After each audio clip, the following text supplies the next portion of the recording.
নমস্কার দর্শক বন্ধু। এখন বলবো কুম্ভ রাশি অর্থাৎ 2025-এর জানুয়ারি মাসে কুম্ভ রাশির জাতক জাতিকার জীবনে কি কি ঘটতে পারে সে সঙ্গে প্রতিকার এবং টোটকা। সর্বপ্রথম বলে রাখি বন্ধু, ভিডিও ছাড়তে একটু দেরি হয়ে গেল, কারণ গত 30শে ডিসেম্বর 2024 সোমবার আমার বাড়িতে বাৎসরিক কালী পুজো ছিল, অর্থাৎ বকুল অমাবস্যার কালী পুজো ছিল। সেই পুজোয় আমি অত্যন্ত ব্যস্ত ছিলাম। শুধু তাই নয়, কিছু কবচ তৈরি করেছি। হ্যাঁ বন্ধু, কিছু বিশেষ বিশেষ দিনে আমি কিছু কবচ তৈরি করে থাকি, সেই কারণেই আমি খুব ব্যস্ত ছিলাম, তাই জন্য দেরি হয়ে গেল। যাই হোক, এ মাসে আপনার উপস্থিত বুদ্ধি, আপনার কর্মদক্ষতা অনেকের দৃষ্টি আকর্ষণ করতে পারে, কিন্তু কিছু কিছু জাতক জাতিকা অতি জ্ঞানী হয়ে অথবা কোনো জ্যোতিষতান্ত্রিক রূপী ব্যবসায়ীর পাল্লায় পড়ে শনির সাড়ে সাতির ভয়ে পাথর কবজ নিয়ে আর্থিক সমস্যার সম্মুখীন হতে পারেন। হ্যাঁ বন্ধু, আবার বলছি, শনি সাড়ে সাতি খারাপ নয় বন্ধু। শনি সাড়ে সাতি আমার জীবনে দুবার এসছে। প্রথমবার কেন্দ্রীয় সরকারের একটি চাকরি ছেড়ে আরেকটি চাকরিতে যোগ দিয়েছিলাম কেন্দ্রীয় সরকারে, এখন রিটায়ার করে এখন কেন্দ্রীয় সরকারের একজন অবসরপ্রাপ্ত আধিকারিক বা অফিসার। সেকেন্ড টাইম যখন আমার জীবনে শনি সাড়ে সাতি আসে, তখন আমি জ্যোতিষতন্ত্র বাস্তুবিদ্যায় পারদর্শী হয়ে উঠি। শুধু তাই না, ডক্টর মনমোহন সিং শনি সাড়ে সাতিতেই প্রধানমন্ত্রী হয়েছিলেন, 10 বছর রাজত্ব করেছেন। বর্তমান প্রধানমন্ত্রী শ্রী নরেন্দ্র দামোদর দাস মোদী, ইনিও শনি সাড়ে সাতিতেই প্রধানমন্ত্রী হয়েছেন। 10 বছর পার হয়ে গেছে, 15 বছর পা দিয়েছেন। যাই না কতদিন থাকবেন। যাই হোক, আবার বলছি বন্ধু, শনি সাড়ে সাতি খারাপ নয়। এ বিষয়ে আমি পরে মিন রাশিফলে আমি বলেছি, সেটা দেখে নেবেন। আর তাছাড়া এই ভিডিওর এন্ডে এন্ড স্ক্রিনে একটি ভিডিও থাকবে, শনি সাড়ে সাতিতে আসে 100% সাফল্য। সেই ভিডিওটা দেখবেন, অবশ্যই বুঝতে পারবেন শনি সাড়ে সাতি কি করা উচিত এবং কতটা শুভদায়ক হতে পারে। যাই হোক, এই মুহূর্তে আপনার ভাই বোনের শারীরিক অসুস্থতা দেখা দিতে পারে এবং যার জন্যে আপনি নানা টেনশনের মধ্যে থাকতে পারেন। চিন্তা করবেন না, প্রতিদিন ঘুম থেকে উঠে শালিক পাখিকে কিছু পবিত্র শুকনো খাবার এবং জল খেতে দিন। দেখবেন ক্রমশ আপনার সময়টা অনুকূলস্থ হচ্ছে এবং আপনার ভাই বোনও সুস্থ হয়ে উঠছে। আর যদি তেমন কিছু বোঝেন, তাহলে ডাক্তারের পরামর্শ নিতে ভুলবেন না। কিছু জাতক জাতিকা সাংসারিক নানা সুখে সুখী হবেন। কেউ মায়ের আশীর্বাদ ধন্য হয়ে মায়ের ভাগে সম্পত্তি পেতে পারেন। আবার কেউ কিনে ফেলতে পারেন জমি, বাড়ি বা ফ্ল্যাট বা গাড়ি। এই সময়টা আপনাদের জন্য খুব শুভদায়ক বন্ধু। অনেকেই, আবার বলছি, আপনাকে ভয় দেখাতে পারে শনির সাড়ে সাতি নিয়ে। ভয় পাবেন, একটু সত্যের পথে চলুন, একটু সত্যি কথা বলুন, একটু ব্রহ্মচর্য পালন করুন, সব ঠিক হয়ে যাবে। আরেকটা কথা বন্ধু, মাকে কখনো অবহেলা করবেন না। মনে রাখবেন, পৃথিবীর সব থেকে প্রিয় মানুষটার নাম মা। এই মায়ের আশীর্বাদে আপনি সবকিছু করতে পারেন। অবশ্য কিছু কিছু ক্ষেত্রে দেখা গেছে মা সন্তানের সাথে একটু অন্যরকম ব্যবহার করছেন। সেখানে আমি কিন্তু অনুসন্ধান করে লক্ষ্য করেছি, যে ব্যক্তিকে ওই মানুষটি মা বলে ডাকছে, যে মাকে মা বলে ডাকছে, সে তার আসল মা নয়। হয় অ্যাডাপ্ট নেওয়া বাচ্চা, অথবা অন্য কোনো কারণবশত সে তার গায়ে চলে এসছে। তারা কিন্তু সেই সন্তানের সাথে দুর্ব্যবহার করে দেয়, কিন্তু জন্মদায়িনী মা চট করে কারোর সাথে দুর্ব্যবহার করে না। এই নিয়ে বেশি আলোচনা করে লাভ নেই, তাতে অনেকেই দুঃখ পেতে পারেন। যাই হোক, মকর রাশির, এই কুম্ভ রাশির বিদ্যার্থীর কিন্তু বিদ্যায় নানাভাবে উন্নতির সম্ভাবনা প্রবল। এই মাসে কেউ হয়তো কারো নানা রকমভাবে প্রতিভার বহিঃপ্রকাশ করতে পারে। কেউ পেতে পারে নতুন কর্মসংস্থান, কারো ঘটতে পারে পদোন্নতি। জানুয়ারি মাসটা কিন্তু কুম্ভ রাশির জন্য সত্যি খুব শুভদায়ক এই বছরের।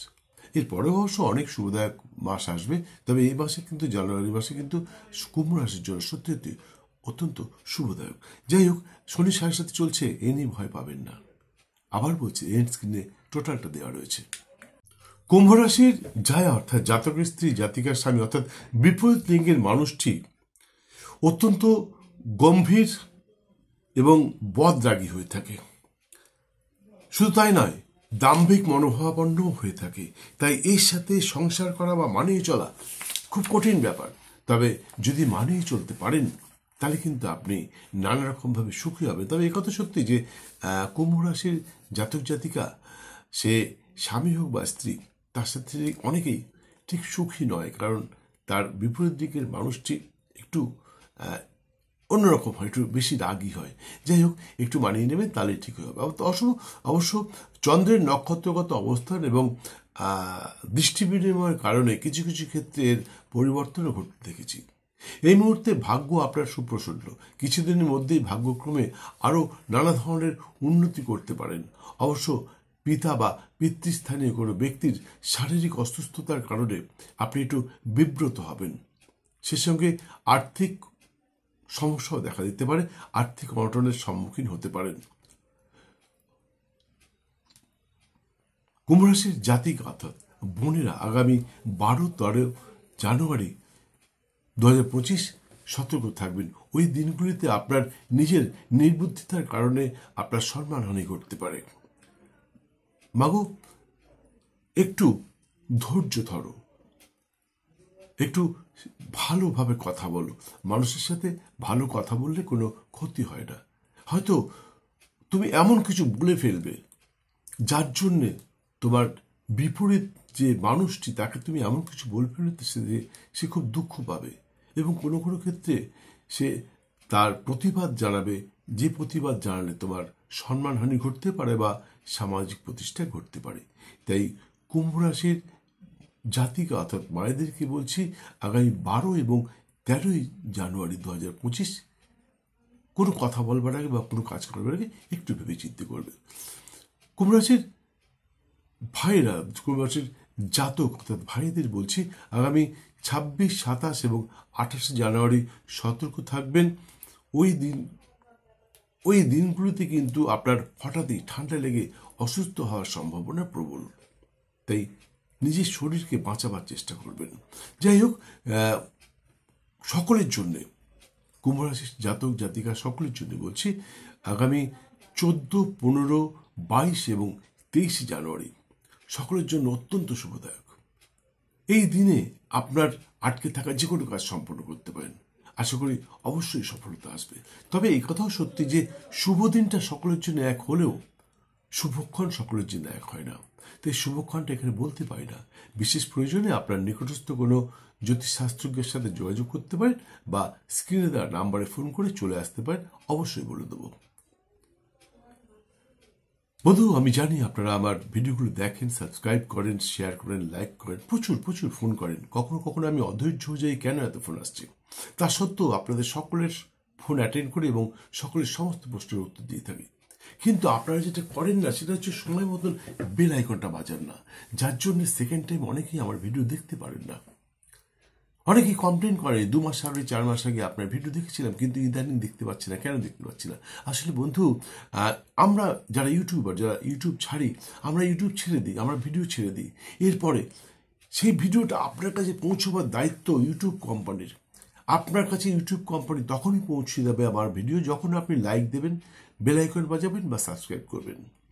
যদি এগুলো কিচ্ছু না করেন তাহলে সেকেন্ড টাইম ইউটিউব কোম্পানি আপনার কাছে ভিডিও নাও পাঠাতে পারে, কারণ তারা মনে করবে আনফর্চুনেটলি আপনার কাছে পৌঁছে গেছে, আপনার দেখেছেন কিন্তু ভালো লাগেনি, সেই জন্য ওরা আর আপনার কাছে পাঠাবে না। তাই সকলকে অনুরোধ করছি, ভিডিওটা দেখতে দেখতে বেল আইকনটা বাজিয়ে দিন, একটা লাইক দিন, আর যদি ভালো লাগে তাহলে সাবস্ক্রাইব করে আপনি আমার গ্যালারিতে পৌঁছে যান। বন্ধু, আমার গ্যালারিতে পৌঁছতে পারলে আপনি সেখানে 1200 বেশি ভিডিও দেখতে পাবেন জ্যোতিষতন্ত্র, বাস্তুশাস্ত্রের উপরে। কি নেই এখানে? আকর্ষণ, বশীকরণ, বিদ্বেষণ, আর্থিক উন্নতি, সাংসারিক উন্নতি, কর্মক্ষেত্রে অশান্তি, শত্রু দমন। আপনার এই সময়টা কেন আপনার খারাপ যাচ্ছে, অনেকেরই হঠাৎ করে সময়টা খারাপ হয়ে গেল। কেন খারাপ হচ্ছে? বেশ ভালো চলছিল, সব দিক থেকে সব ঠিকঠাক ছিল, হঠাৎ সময়টা খারাপ হয়ে গেল, কেন হলো? আপনি খুব চিন্তায় পড়ে গেলেন, জ্যোতিষের কাছে যাবেন, কারো কাছে টাকা নেই, কারো সময় নেই। বন্ধু, আপনি আমার চ্যানেলে ঢুকুন, আপনি সার্চ করুন, ওখানে দেওয়া রয়েছে কেন আপনার এই সমস্ত সময়টা খারাপ যাচ্ছে। সব থেকে বড় কথা হচ্ছে যে আপনি যে সময়টা খারাপ যাচ্ছে কোন গ্রহের জন্য খারাপ যাচ্ছে এবং তার প্রতিকার কি। শুধু পাথর কবজ নয়, বিনা পয়সায়, সম্পূর্ণ বিনামূল্যেও আপনি আপনার প্রতিকার করতে পারেন। সেগুলো কিন্তু আমার ভিডিওতে দেয়া রয়েছে।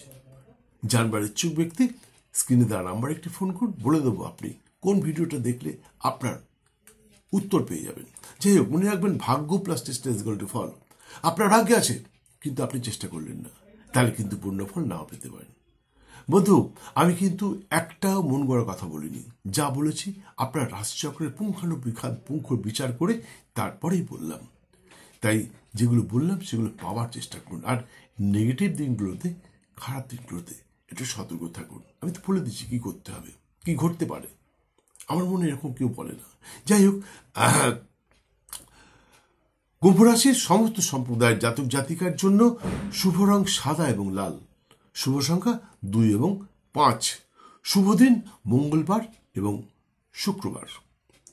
এছাড়া সর্বক্ষণ একটি বেগুনি রঙের রুমাল ব্যবহার করতে পারেন। এটা সমস্ত সম্প্রদায়ের জন্য বললাম।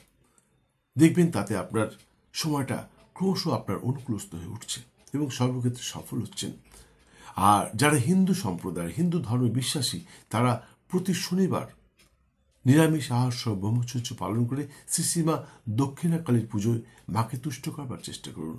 আমি বলছি সর্বক্ষেত্রে সফল হবেন, এতে কোনো সন্দেহ নেই। পুজো পদ্ধতিটা বলতে পারলাম না, কারণ পুজো পদ্ধতি বলতে গেলে ভিডিওটা অনেক বড় হয়ে যাবে, এমনিতেই বড় হয়ে গেছে, আরও বড় হয়ে যাবে। তাই পুজো পদ্ধতি জানবার ইচ্ছুক ব্যক্তি এবং আপনার ভাগ্য সম্বন্ধে জানবার যদি কোনো মনে হয় যে আপনার ভাগ্য সম্বন্ধে কিছু জানবেন, তাহলে স্ক্রিনে দেওয়া নাম্বারে ফোন করে চলে আসুন, অবশ্যই বলবো। ভিডিও সম্পূর্ণ দেখার জন্য অসংখ্য ধন্যবাদ। ভালো লাগলে একটি লাইক দিয়ে বেল আইকনটি বাজিয়ে দিয়ে সঙ্গে থাকুন। আবার দেখা হবে অন্য কোনো ভিডিওর সাথে অন্য সময়। সুস্থ থাকুন, ভালো থাকুন, সর্বক্ষেত্রে সফল হন। জয় মা।